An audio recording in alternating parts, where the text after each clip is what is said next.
दोस्तों यहूदी हम लोगों को कब से पूर्वज होने लगे? राम, कृष्ण, सभी देवता भारत में जन्मे, तो यहूदियों को कब से हम लोग पूर्वज मानने लगे हैं? ये वीडियो सुनिए, ये वीडियो देखिए। ये यहूदी हमारे कब से पूर्वज हो गए? हम वसुधैव कुटुंबकम के व्यक्ति थे, हम सबके पूर्वजों पुरखे थे। भारतीय ऋषि, भारतीय संत, महात्मा वो पूर्वज थे। यहूदी हमारे कब से पूर्वज हो गए और बाप हो गए? इसका अर्थ क्या? ये भाजपा को स्पष्ट करना चाहिए कि कब से यहूदियों को उन्होंने पूर्वज मान लिया। हम पूर्वज थे, भारत के लोग पूर्वज थे। हमारे राम, कृष्ण, हमारे ऋषि मुनि वो हम थे जिनका गौरव हमें है। बाकी सब कौन थे पूर्वज हमारे?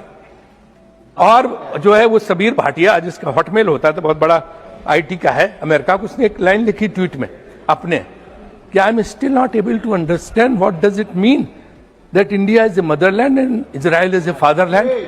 इसका मतलब क्या है? वो अमेरिका में बैठे भारतीयों को नहीं समझ में आ रहा।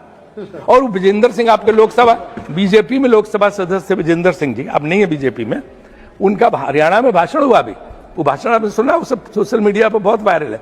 उन्होंने गांव के लोगों की सभा थी बहुत बड़ी, उसमें कहा कि भाई इसका मतलब हुआ कि बापू तेरा इजराइल है, मदरलैंड मातृशक्ति तो हमें, और बापू इजराइल। अचानक की नौबत कैसे आई?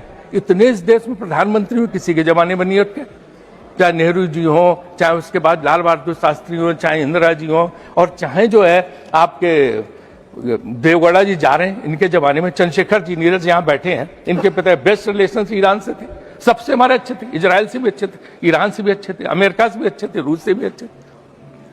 कोई ऐसी बात ही नहीं थी कि किसी और अन्य कोई प्रधानमंत्री, किसी का कोई झगड़ा किसी से था।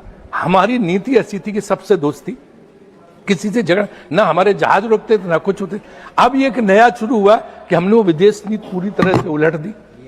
अब हम ऐसे चले गए कि हम बिल्कुल जो है इजराइल के ब्लॉक में शामिल हो गए, उसके गुट में शामिल हो गए। तो ये बहुत बड़ी बात है कि हमारी विदेश नीति में हमने जो कुछ